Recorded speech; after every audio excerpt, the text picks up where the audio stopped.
네, 항고송상 대상적 격 2015년 변호사 시험 모의 시험. 보건복지부 소속 공무원이 A군 소재 S의원을 사전 통지 없이 현장 조사를 하여 네, 약간 시간에 좀 여유가 있기 때문에 좀 하나씩 좀 설명을 좀 드릴게요. 현장 조사라고 했습니다. 행정조사입니다. 행정조사. 물론 행정조사는 임의조사와 강제조사가 있겠죠. 원칙은 임의조사고 예외가 강제조사가 됩니다.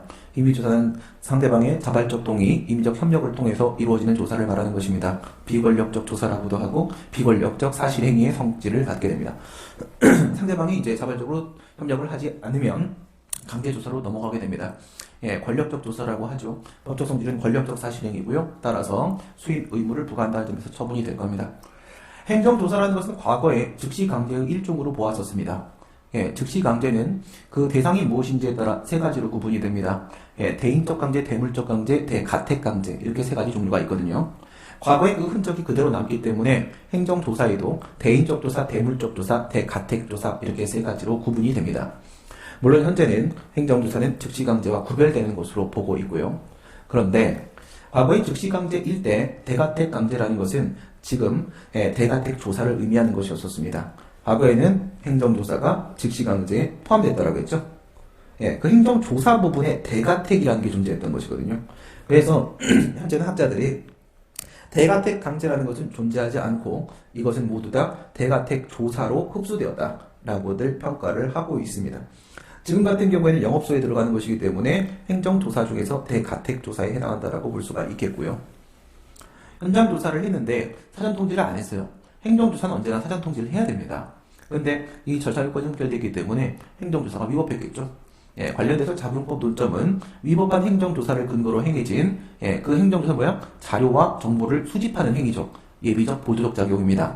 조사 자체가 목적이 아니라 그 이후에 직무 수행을 목적으로 예비적 보조적 작용, 어떤 자료나 정보를 수집하는 건데 위법한 행정조사를 통해서 수집된 자료와 정보를 기초로 해서 행해진 처분은 판례에 따르면 위법입니다. 위법입니다. 이유는 원래 그런 행정조사는 하면 안 되는 것이었잖아요. 그러면 그와 같은 자료는 수집이 안 됐었을 거 아니겠습니까? 안 했다면 그러면 그 같은 처분은 나오지 않았었을 거 아니겠습니까? 나오지 말았어야 될 처분이다 이거죠.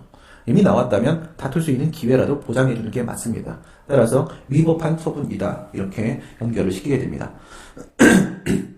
비바이오 회사의 치료 재료에 대해서 보건복지부 고시에 따른 급여 금액보다 5천만 원 상회하는 금액으로 보건복지부 고시는 상위 법령의 위임을 받아서 만들어진 것이기 때문에 법령 보충적 행정 규칙에 해당을 할 것이고 이것은 이제 수권 법령과 결합해서 법규 명령이 될 겁니다.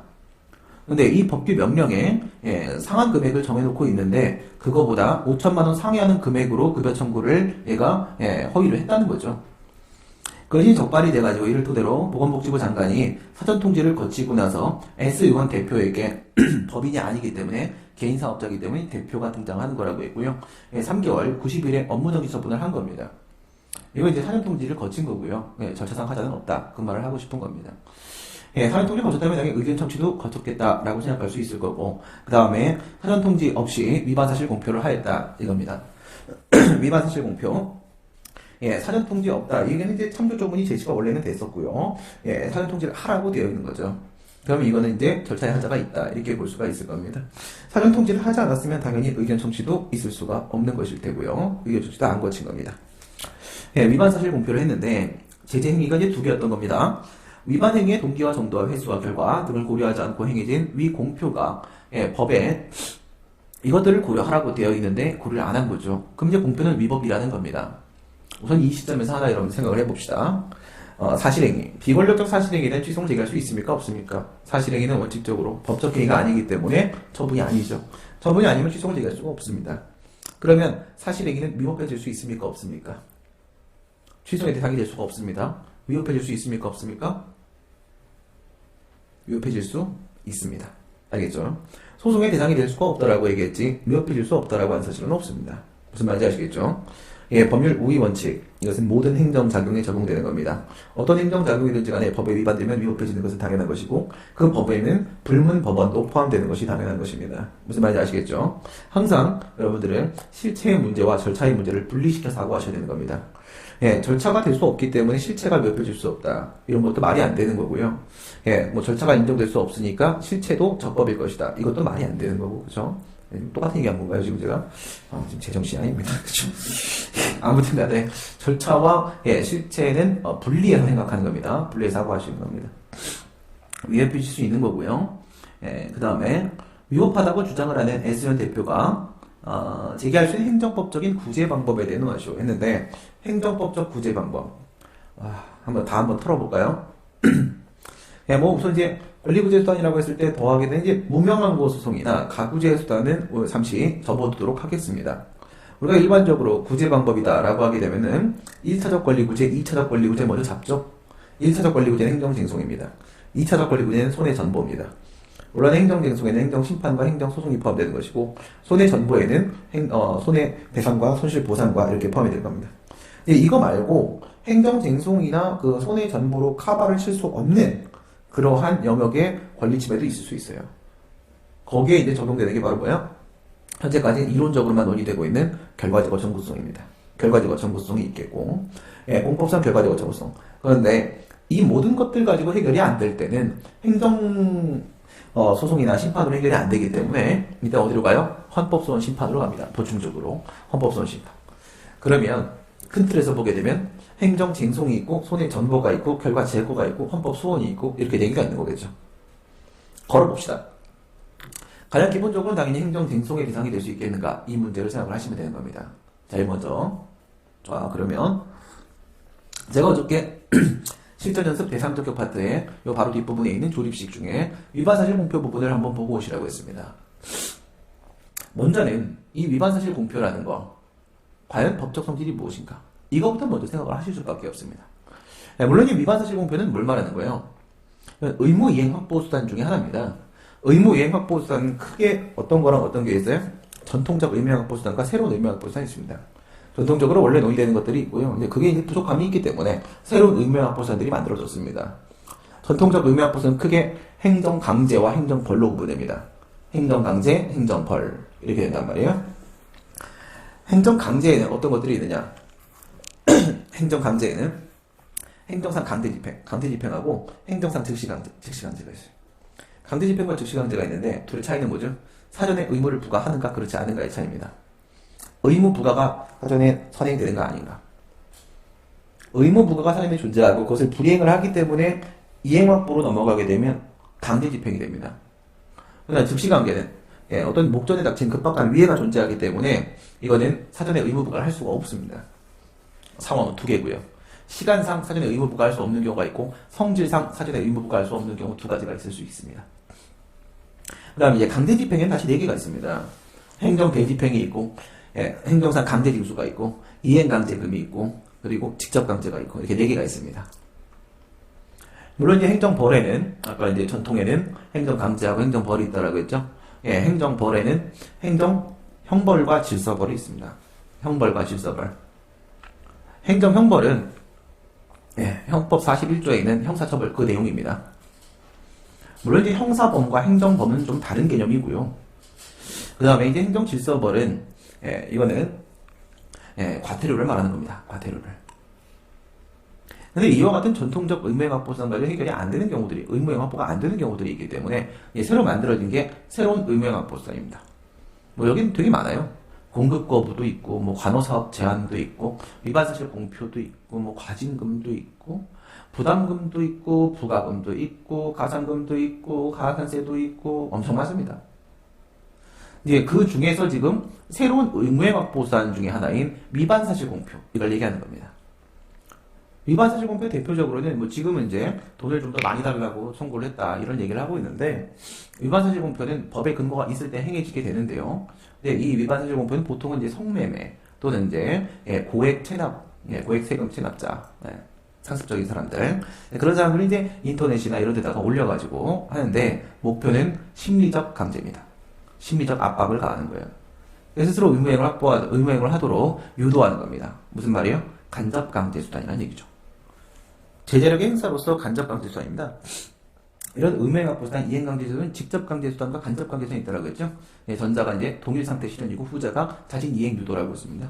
예, 전자가 바로 집행력의 행사고 후자가 바로 예, 제재력의 행사라고 했습니다. 이건 이제 제재력의 행사로서 간접강제수단입니다. 뭐예요? 쪽팔리게 만드는 겁니다. 예, 쪽팔리게 만드는. 그러니까 여러 가지 뭐 신뢰나 신용이나 명예 등의 그 수치심에 호소해가지고 의무를 이행하도록 만드는 거예요. 근데 이것이 과연 무엇인가 관련돼서 학설 대립이 3개가 있죠. 뭐 큰 의미가 없기 때문에 세 번째 거에는 개별적 검토수는 버리셔도 됩니다. 권력적 사실행위냐 비권력적 사실행위냐 이 부분만 여러분들이 대립시키셔도 상관없습니다. 비권력적 사실행위설과 권력적 사실행위설과 대립이 있죠. 그런데 여기서 유력설이라고 합니다. 그 권력적 사실행위설을. 그렇지만 유념하셔야 될 점은 뭐냐면 위반 사실 공표를 출제하시는 분들은 비권력적 사실행위설의 입장을 취하시는 분들입니다. 그리고 왜 그러냐면 이걸 비권력적 사실행위로 봐야지 공표만의 고유한 논점으로 연결시킬 수가 있기 때문에 그렇습니다. 비권력적 사실행위설이 다수설이고요. 이쪽으로 연결 취하시는 게 맞습니다. 내용적으로도 그렇고. 왜냐하면 인격권이나 프라이버시권, 즉 명예, 뭐 신용 이런 데다가 뭐 수치심을 줬다라고 해서 영향을 줬다라고 해서 그것이 어떤 법적 효과를 동반하고 있는 건 아닙니다. 법적 효과는 수인 의무를 말합니다. 그것을 참아야 될 의무를 부과하는 게 아니에요. 따라서 이것은 비권력적 사실행위라고 봐야 됩니다. 그러면 비권력적 사실행위인데 행정쟁송이 대상이 될 수가 있겠는가? 이렇게 들어가게 되면 2단계 논의 들어가죠. 처분의 개념, 형식적 행정행위. 이론론으로 실제 법적 개념들을 취해버리게 되면 사실행위는 절대로 처분이 될 수가 없을 테고요. 먼저 1단계에서 이원론, 쟁송법적 개념술의 입장을 취할 겁니다. 그 다음에 이제 그 밖에 이해준한 행정작용 안에다가 이것을 포함시킬 수 있을까? 라는 문제가 나올 거고, 원칙적으로 부정되는데 예외적으로 소송상 권리보호 필요가 인정되면 인정될 수도 있다 그러죠. 이때 제가 항상 했던 얘기가 3개 아니었습니까? 장래 위험 방지 필요가 있고, 사실상 강제력의 계속성이 있고, 그리고 인격권, 프라이버시권 침해 등이 있을 수 있습니다. 세 번째 게 바로 공표를 겨냥하고 있는 권리보호 필요의 내용이 되는 것입니다. 그래서 마지막에 보면 이런 말 나올 거예요. 똑같은 심리적 강제를 가하게 되는 이행강제금 있지 않습니까? 이행강제금. 이행강제금 부과한 처분이잖아요. 그죠? 금전급부 의무를 부과한 처분 아닙니까? 둘 다 심리적 압박을 가하는 건데 돈을 부과하는 거하고요. 그 다음에 명예, 이런 신용 이런 데다 호소하는 거하고 어느 게 더 침입적이냐 이겁니다. 예, 명예, 신용 이쪽이 더 침입적인 사람도 있을 수 있습니다. 돈은 내면 그만인 것이다. 이렇게 생각하는 사람도 있을 수 있겠죠. 따라서 위반사실 공표에 처분성을 인정하는 것이 타당하다라고 연결시키는 것이 문제 푸는 데 있어서는 바람직하고요. 다만 득점을 위해서는 경우의 수를 나누는 것을 추천합니다. 그래서 처분인 경우와 처분이 아닌 경우를 나눠가지고 여러분들이 검토를 하신다면 더 좋은 점수를 받을 수 있을 겁니다. 1차적 권리구제였습니다. 그 다음 2차적 권리구제입니다. 2차적 권리구제 하면 손해배상하고 손실보상이 있지 않습니까? 근데 이제 손실보상이라는 것은 우선 기본적으로 재산권 침해만을 그 대상으로 하는 겁니다. 재산권의 제약만을 대상으로 하는데 이거는 비재산권의 제약 문제 아니겠습니까? 그리고 손실보상이라는 것은 적법한 공권력의 행사가 됩니다. 이건 공권력의 행사는 아니잖아요. 그렇죠? 그래서 문제되는 건 지금 위법하다라고 주장한 것처럼 항상 손해배상, 국가배상 문제입니다. 예, 국가배상의 문제로 들어가게 되면 이제 배상 책임의 성립 요건 7개가 있는데 7개 중에서 직무행위 이 부분 얘기하는 거예요. 이 부분. 국가배상법 제2조의 직무행위 과연 무엇인가 학설 대립이 있긴 있어요. 협의설, 광의설, 최강의설 이렇게 대립이 있고 협의설은 공권력 행사만 직무행위다 이렇게 보게 되고 광의설은 공법행위 전반이다. 즉 비권력적 공법행위도 포함한다는 얘기죠. 최광의설은 사법작용까지 포함한다라고 해서 모든 행정작용이 바로 직무행위가 될 수 있다. 국가배상에 있어서의 직무행위가 될 수 있다. 이렇게 보는데 통설 판례는 광의설입니다. 공법행위. 근데 이제 공법행위라고 끝나는 게 아니라 그 공법행위라고 했을 때 항상 딸려 나오는 3가지 논의가 있어요. 그게 바로 그것은 법적행위냐 사실행위냐를 불문하고 권력행위냐 비권력행위냐를 불문하며 자규행위인가 부자계인가를 불문한다. 이렇게 말을 하거든요. 그러다 보면 그 안에 뭐가 포함됩니까? 비권력적 사실행위의 자귀가 포함되죠. 맞습니까? 경우의 수는 8개가 나오는 거 아니겠어요? 법적행위, 사실행위, 권력행위, 비권력행위, 자기행위, 부자계행위 하면 2 곱하기 2 곱하기 2 8개 나오겠죠. 그 중에 지금 이 공표처럼 뭐예요? 이건 자귀 문제죠. 해석 문제가 되는 거잖아요. 안 하면 아무 문제 없죠. 그래서 비권력적 사실행위의 자귀가 포함되지 않습니다. 따라서 위반사실 공표가 위협하게 행해졌을 때 국가배상 청구가 됩니다. 그게 2번째. 그럼 3번째.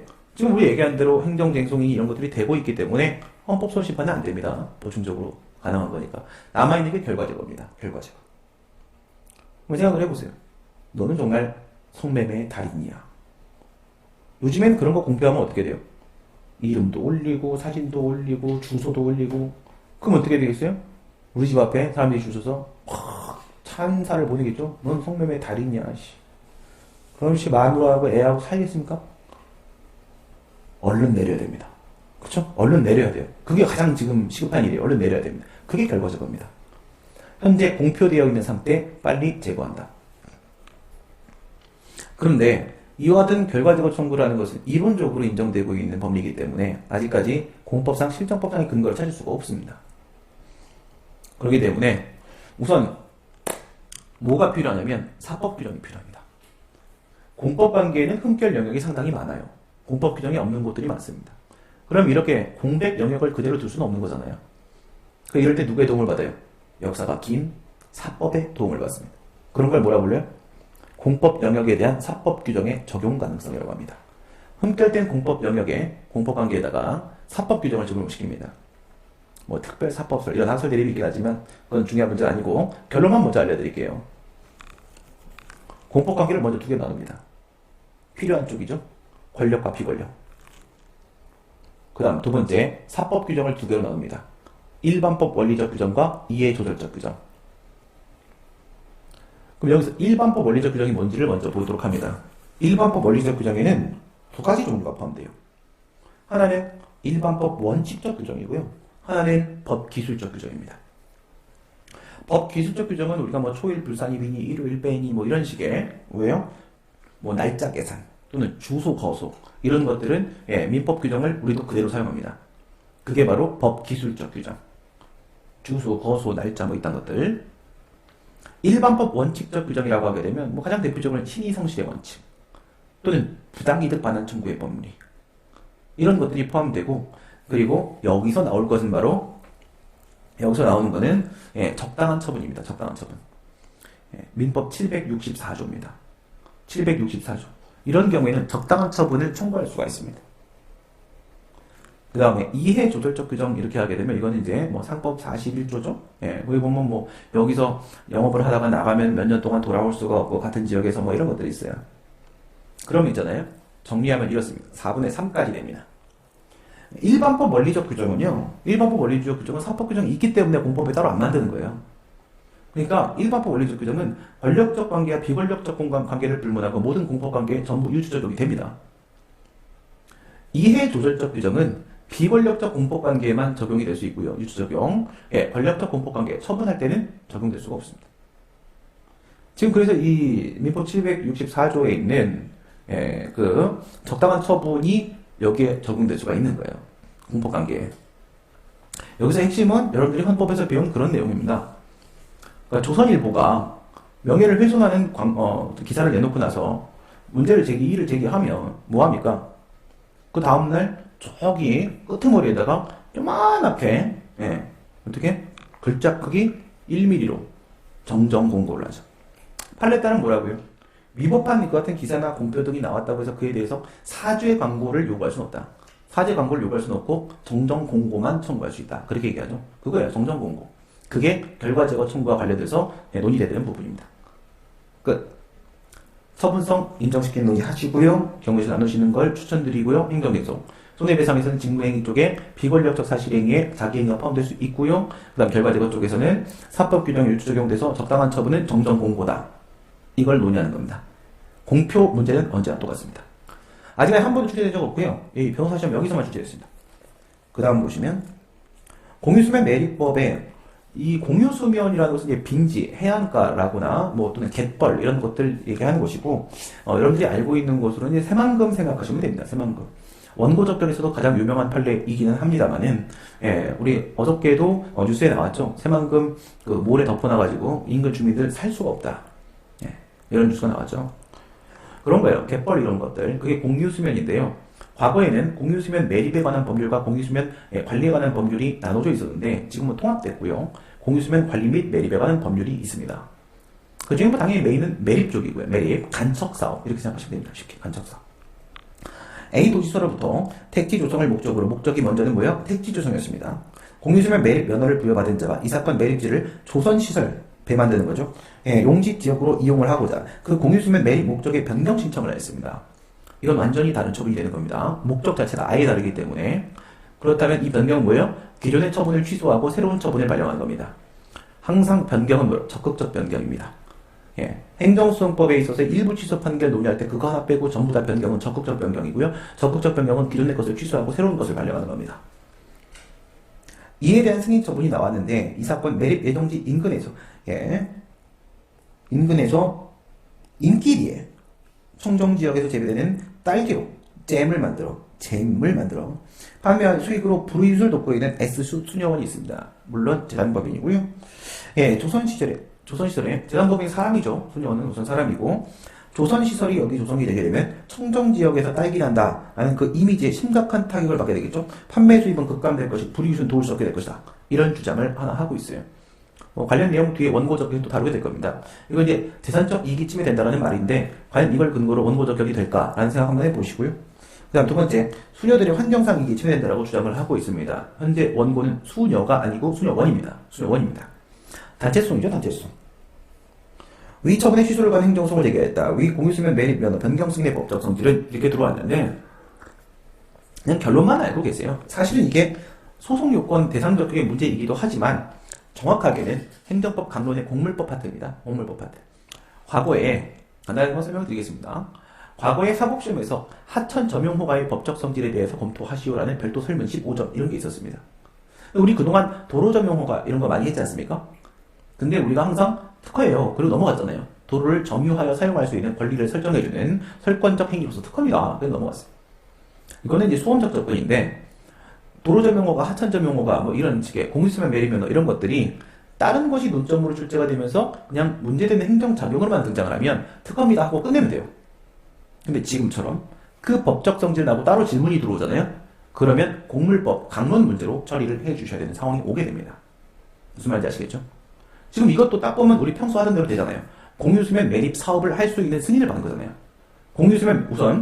공유수면 매립 목적 변경 승인인데요. 공유수면 매립 목적 변경 승인의 법적 성질을 알기 위해서는 무엇을 먼저 알아야 돼요? 공유수면 매립 면허의 법적 성질을 먼저 알아야 되잖아요.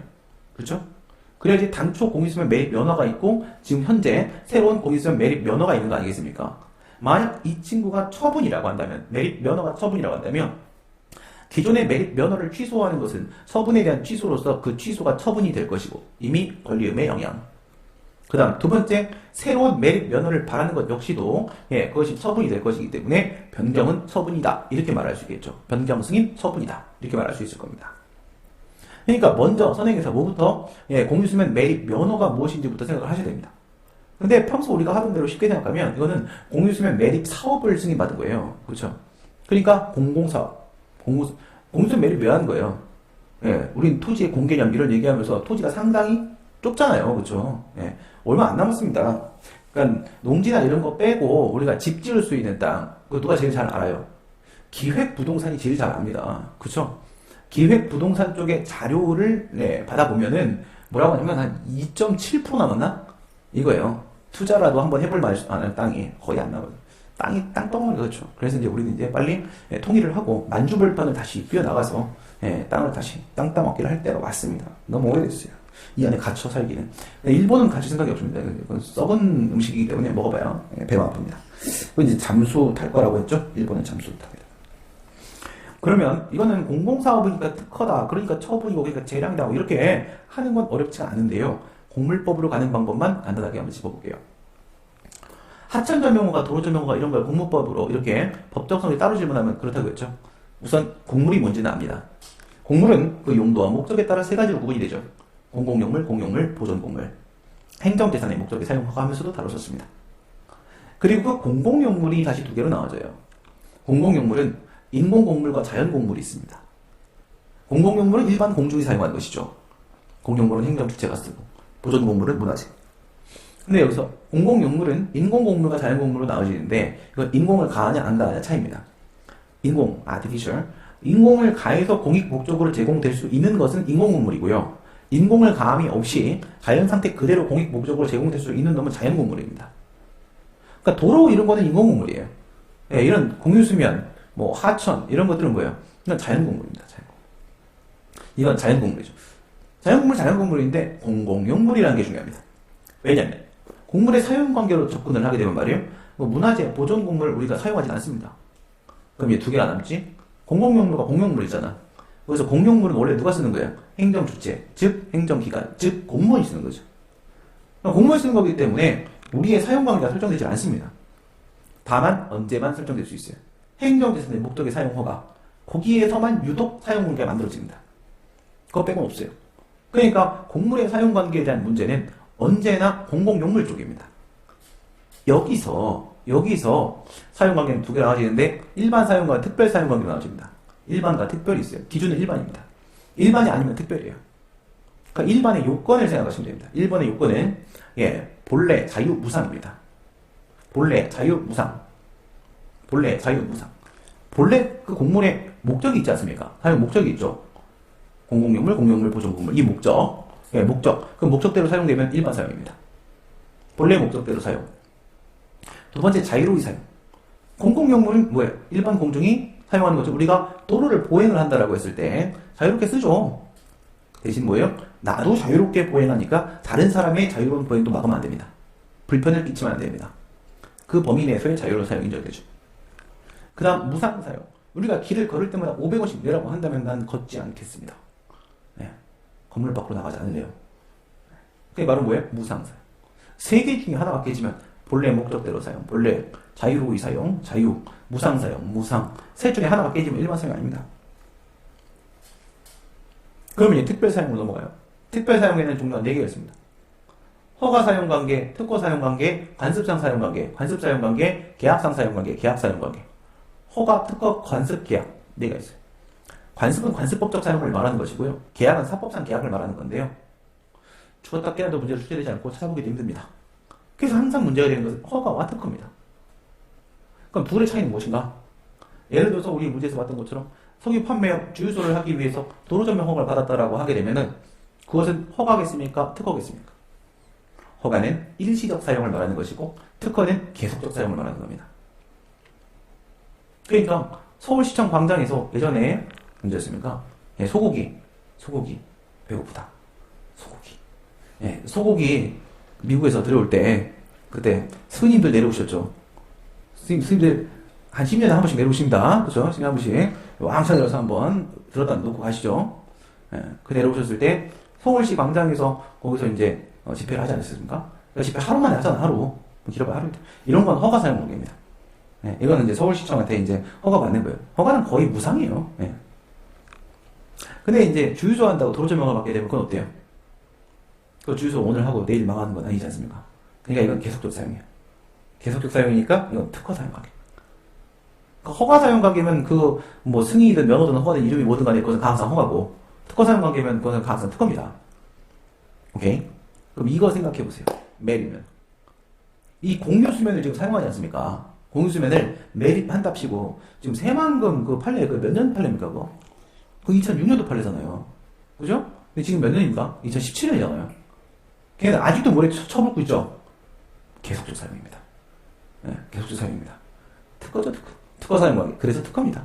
그래서 판례도 공유수면 매리면 특허라고 봅니다. 특허는 처분이죠. 처분이니까 변경 승인도 처분이다. 그런 식으로 하는 거고. 그 다음 문제. 경기도 안양시 동안구 관악산에, 뭐 변호사 시험 문제인데 관악산이 나오네요. 한번 가야 되는데, 그쵸? 역사 문화 환경 보존 지역 내 위치해 있는 건물의 소유자가, 확인 안 해봤는데 진짜인가? 이 안양사가 그런 건가? 문화인가요? 현재 부지 위에 건물을 증축하기 위해 안양시장한테 관악산 저 뒤쪽이 안양시죠? 이쪽이 지금 여기 신림동이고 문화재 현상 변경 등 허가를 신청하였습니다. 동신청을 받아들여졌습니다. 이 사건 건물에 인접한 아파트 입주자들이 건물 증축에 따라 층고가 높아져서 안양사와 관악산의 조망권이 침해되는 어느 아파트인지 아시겠죠? 삼성고등학교 뒤 아파트입니다. 분명히. 그죠? 이기적인 그래서 쾌적한 주거환경이 침해된다고 주장하며 이 사건 처분의 취소를 제기하는 경우에 원고 적격이 인정되는가? 이거 맞습니까? 이거 대상 적격하는 중 아닙니까 지금? 지금 원고 적격 내가 잘못 붙였네. 내가 잘못 붙였네. 그러니까 이게 대상적격 논점이 아닌데 왜 여기 있나 했네요. 아, 대상적격 끝났죠? 잘 붙였네. 예, 원고 적격은 인정이 되겠는가? 단 역사 문화환경 보존 지역은 경기도 지정 유형 문화재인 안양사의 보존을 위해 설정된 것임을 전제한다. 되겠어요, 안 되겠어요? 인리소송이 인리소송. 우리가 보통 만났던 인리소송은 어떤 상황이에요? 공해업체하고 인근 주민 이런 관계였었어요. 근데 2002년도 사법시험 문제 1조건 침해 이런 거는 인근 주민과 인근 주민 이런 경우도 있다는 거죠. 이것도 이제 인근 주민과 인근 주민의 관계죠. 어떤 이제 공해업체 회사가 등장하는 건 아니고요. 그럼 이 조망권 과연 보장되겠습니까? 법률상 보호이게요? 그럴 리가, 그죠? 예, 이거 문화재보호잖아, 문화재보호, 그죠? 예, 문화재보호법이 이들의 조망권을 보장하는 건 아닙니다. 공무적격 당연히 안 돼요. 논점 자체는 상당히 간단한 문제였었고요. 그 다음은 2015년도 모의시험. 수녀원 나오네, 수녀원. 아까 그 문제네요. 뒤에 원고적격. 공유수면 매립 면허를 받았다가 공유수면 매립 목적 변경 승인을 받아서 원래는 이제 택지를 조성하려고 했는데 뭐 여기까지는 수녀원이 받아들인 겁니다. 그런데 조선시설, 이 정도면 이제 공해라고 생각하셔야 되겠죠.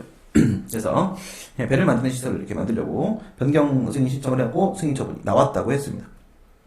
잼을 만들고 있다라고 했죠.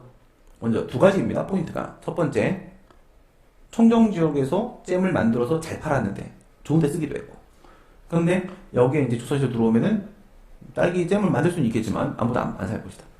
수녀원이라는 재단법인, 그죠? 법인의 재산적 이익의 침해 문제입니다. 재산적 이익의 침해 문제인데 이 공유수면 매입법이 수녀원의 재산적 이익을 보호할 리가 없죠. 리가 없습니다. 이거 갖고는 원고적격 안 됩니다.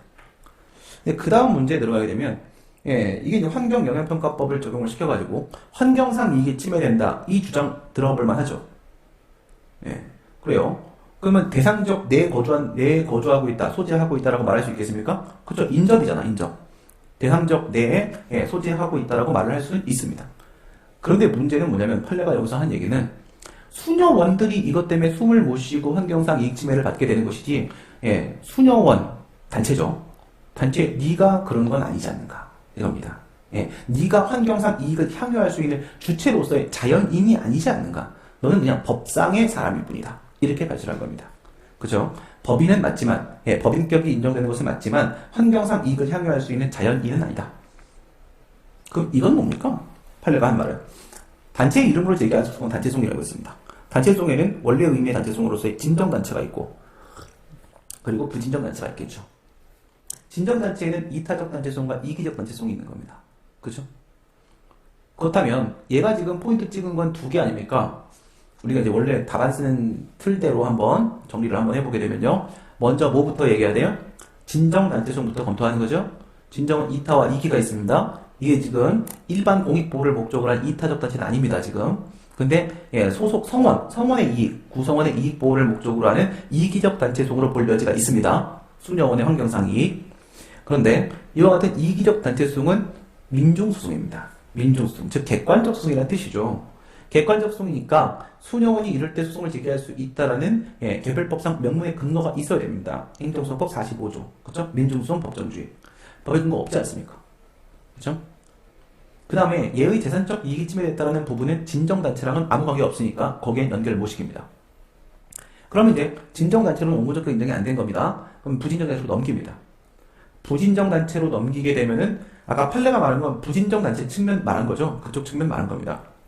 일로 넘기게 되면은 이 두 가지 포인트가 다 잡히는 거죠. 수녀원의 재산적 이익 침해 문제 and 수녀들의 환경상 이익 침해 문제를 전부 다 부진정단체에서 논의해 줄 수 있는 겁니다. 그랬을 때 재산적 이익의 침해 문제, 부진정단체는 일반 개인이 제기한 소송과 마찬가지로 주관적 소송이기 때문에 법률상 보호이익이 인정돼야 되잖아요. 재산적 이익을 보호한 취지가 인정이 안 되잖아요. 여기서 공유수면 매입법에. 따라서 재산적 이익 관련된 원고적격 안 되고요. 이제 마지막 한 개 남은 겁니다. 수녀들의 이익, 그게 바로 아까 판례가 말했던 그 얘기인 거예요. 넌 자연인이 아니지 않는가. 수녀가 소송을 얘기하면 되는 거였어요. 수녀가. 무슨 말인지 알겠죠? 언제나 진정 먼저, 부진정 뒤로. 근데 지금 여기서 나온 얘기는 재산적 이익은 부진정 쪽에만. 그다음 수녀들 환경상 이익은 이기적 단체를 걸 수 있기 때문에 진정 쪽, 부진정 쪽 양쪽 다 걸어놓고 검토할 수가 있고. 어쨌든 세 개 모두 다 부정됨으로 어느 것도 인정되지 않는다가 변론입니다. 판례 입장이기도 하고요. 여기서 이제 한 가지 여러분들이 정리해서 기억을 할 건 뭐냐면 단체성의 문제 과연 몇 번 출제된 것인가. 3번 출제됐습니다. 2010년도 행정고시, 2011년도 행정고시, 2016년도 변시 모의 이렇게 나왔고 2010년도 행정고시에서는 그냥 환경단체가 이타적 단체성 제기하는 거 아주 단순하게 하나 들었습니다. 배점 잡아봐야 5점. 그냥 명문 근거 없어 안 된다. 끝. 이거였어요. 그리고 나서 2011년도 행정고시에서 국민체육진흥공단이 소송을 제기했던 상황. 거기에 뭐가 추가됐어요? 진정단체에다가 부진정단체까지 추가됐었습니다. 진정이 국가 예산, 일반 국민의 권리 이러면서 들어갔고 그 다음에 공단이 입장료 받을 수 있는 거 88 서울올림픽 부진정단체 가미했습니다. 그 다음 이 문제도 진정단체 플러스 부진정단체 가미됐습니다. 문제는 이처럼 어떻게 되고 있어요? 시험을 다 넘나듭니다. 언제나 넘나들면서 계속 진화합니다. 후퇴하지 않습니다. 그래서 기출을 다 풀어야 된다는 결론이 나오는 거예요. 근데 기출이 어디까지 와야 될지 알아야지 그 다음 내가 뭘 준비할지를 알 수 있는 거겠죠. 됐습니다. 그 다음 문제 2015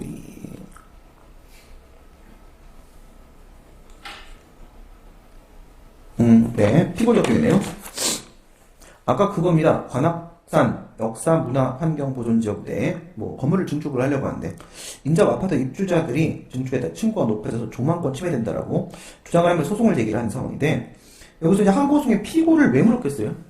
안양시장 그럼 끝난 거죠. 그래서 단서 보십니다. 단서에 보면 역사문화환경보존지역은 경기도 지정 유형문화재인 안양사회 보존위에 설정된 것이며 뒤쪽 동안구청장이 안양시 동안구청장이 안양시장으로부터 위 사무를 내부 위임받아 자신의 명의로 허가를 하였음을 전제로 한다. 뭔지 알겠죠? 피고적 격은 13조 1항에서 처분 등을 행한 행정청이라고 하고 있죠. 거기 이제 먼저는 행정청, 그 다음 처분 등을 행한 것과 관련돼서 나오는 게 바로 정당한 권한자가 피고인 것인가 외부적 명의자가 피고인 것인가 문제고 여기서 걸리는 것은 3개 권한위임, 내부위임, 권한대리 그 중에 지금 내부위임입니다. 내부위임 같은 경우에는 권한의 귀속점의 이전을 동반하지 않기 때문에 원래 권한자인 안양시장에게 여전히 그대로 권한이 있습니다. 안양시장은 정당한 피고죠.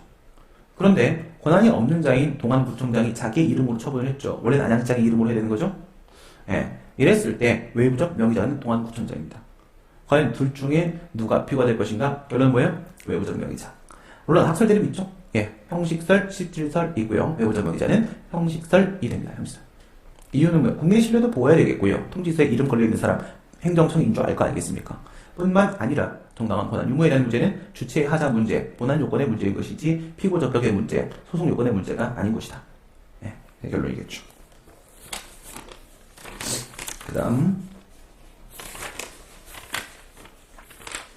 있습니까? 뒤쪽에?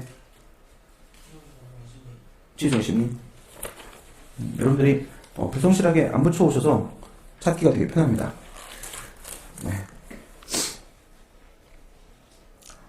취소의 심리입니다. 2015년도 모의. 이번에도 공유수면 매립, 목적 변경 승인, 조선시설인데 소녀원이 빠졌네요. 그쵸? 승인 처분이 나왔다. 매립 예정지 인근 주민이 이 사건 처분에 취소를 제기했는데 이미 상당 부분이 매립이 이루어져 있고 일부에는 조선시설의 기초시설도 완성된 상태라고 가정했을 때 법원은 어떤 판결을 해야 될 것인가? 위 취소의 요건은 적법하게 갖췄으며 처분은 위법임을 전제로 한다.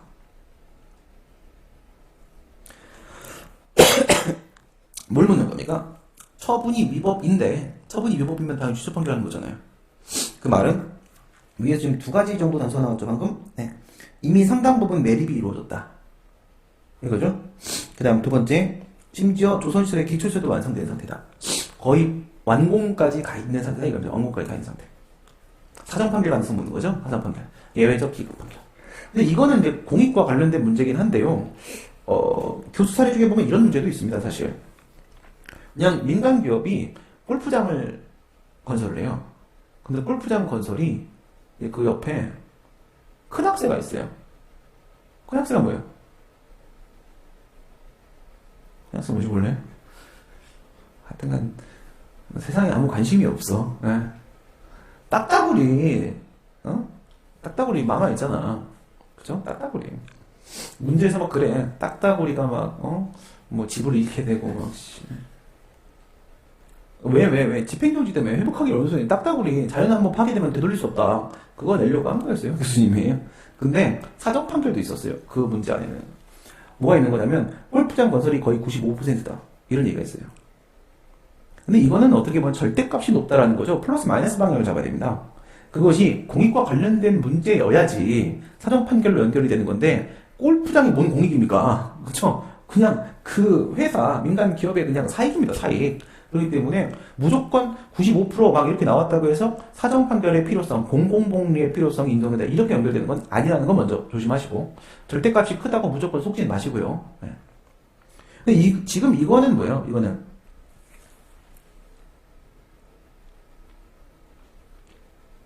뒤로 바꿨죠? 조선시설. 네. 지금 취소는 쉽니다. 죄송합니다. 오늘 제정신 아니네요, 제가. 사정 판결 가능성인데, 요건 한번 생각해 보십니다. 처분 위법 취소 사유 공공복리. 세 개죠? 처분 위법 문제는, 처분시를 기준으로 하는 거고, 공공복리는 판결시를 기준으로 판단을 내리게 되는 거죠. 보통은 어떤 식이에요? 사정 판결은 사정 변경을 반영한 판결이기 때문에 처분 이후의 사정 변경. 그러니까 판결시를 기준으로 해서 공공복리 상태가 형성되었는지를 봐야 되는 것이겠고요. 그죠? 근데 지금 여기서 이제, 취소의 심리는 이 문제도 마찬가지죠. 이거 왜 그런 거라고 했어요, 제가? 단 한 번도 사정 판결에 대한 문제는 여러 차례 주장했는데, 단 한 번도, 피고행정청이 사정 판결의 필요성을 주장했다는 말이 단 한 번도 없습니다. 무슨 말인지 아시겠습니까? 법원의 직권에 의한 사정 판결 논점을 말하는 겁니다. 원래 사정 판결의 필요성에 대한 것은 주장과 입증을 누가 해야 되는 거예요? 피고 쪽에서 해야 되는 거거든요. 피고 쪽에서. 근데 어찌 이리도 한 번도 문제에서 피고가 주장했다는 말이 안 나올까요? 이유는 실무적으로도 그렇다. 그래서 사실상 그 28조의 사정 판결 규정이 사문화될 위기에 처한다. 그래서 여기다가 법원의 직권에 의한 사정 판결을 일부 인정할 수밖에 없는 상황이 된다. 이런 말씀을 드리죠. 왜? 서로 간에 원고와 피고가 사실 주장을 할 때는 말입니다. 원고는 처분이 위법이라는 요건 사실의 존재를 주장하게 될 것이고, 피고는 처분이 적법이라는 요건 사실의 존재를 주장하게 될 것이지, 피고가 처분은 위법이 맞는데요, 이렇게 하고 사정 판결해주세요, 이렇게 들어가진 않는다는 거예요. 알겠습니까? 마치 우리가 뭐처럼 허가를 해달라고 신청을 하지, 부관 스스로 애당초 처음부터 알아서 쫄아가지고, 부관 이렇게 붙여서 해주시면 안 될까요? 이런 사람 없다고요. 그쵸? 예. 우선은 배팅 들어가는 겁니다. 그쵸? 그래서 실무적으로도 피고행정청이 사정판결 필요를 주장을 하지 않기 때문에 문제에서도 그런 언급이 계속 없는 거고, 사정판결 문제 출제되면 무조건 법원의 직권의 사정판결 논점은 무조건 걸리는 겁니다. 하나의 팁 드리면서 마치겠습니다. 무슨 말씀이냐면, 실무는 그렇다 치더라도 말이죠. 이론적으로는 어때요? 26조의 직권심리주의 규정을 근거로 해서 직권 사정판결이 될 수 있겠는가? 이거 아닙니까? 근데 직권심리의 그 직권 탐지라는 거, 주장하지 않아도 일권 기록 현출되면 심리할 수 있다라는 거, 이거는 그 적법성을 확보하기 위한 목적인 것이고, 사정 판결은 적법성을 후퇴시키는 결과를 가져오는 것이기 때문에 물과 기름과 같은 것이라고 했습니다. 26조는 28조로 접근할 수가 없습니다. 이론적으로. 그래서 학설은 인정 안 합니다. 판례 혼자 이루고 있는 거거든. 일권 기록 현출을 사정 판결에서조차도 인정을 하는 거. 그런 말입니다. 우리는 학설의 통설적 견해에 따라서 부정설의 입장을 취할 거예요. 법원의 직권의 사정 판결 부정을 하게 될 겁니다. 그래서 말이에요. 사정 판결 다 왔을 때는 직권 사정 판결 가능성은 무조건 맨 뒤로 가는 겁니다. 맨 뒤로 가는 거예요. 만약 이것이 앞에 배치가 돼버리잖아요. 앞에 배치가 되면은 법원 직권 사정 판결 할 수가 없는 거니까 애당초 안 되고 끝난 거야. 끝나버린 거니까 뭐 논의할 게 없는 거예요. 뭐 무효 확인소는 사정 판결 되겠는가 뭐 이런 논점들 다 누락돼 버리는 겁니다. 그래서 앞에서 사정 판결 관련된 내용도 다 다루고 맨 뒤에다가 직권 사정 판결 논의하는데 부정을 해버리는 거예요. 그래갖고 사정 판결의 결론은 항상 똑같아요. 안 된다요. 이미 결론 다 나 있는 그런 게임이 소음적으로 될 수밖에 없다. 오늘 여기까지 하도록 하겠습니다. 수고하셨습니다. 감사합니다.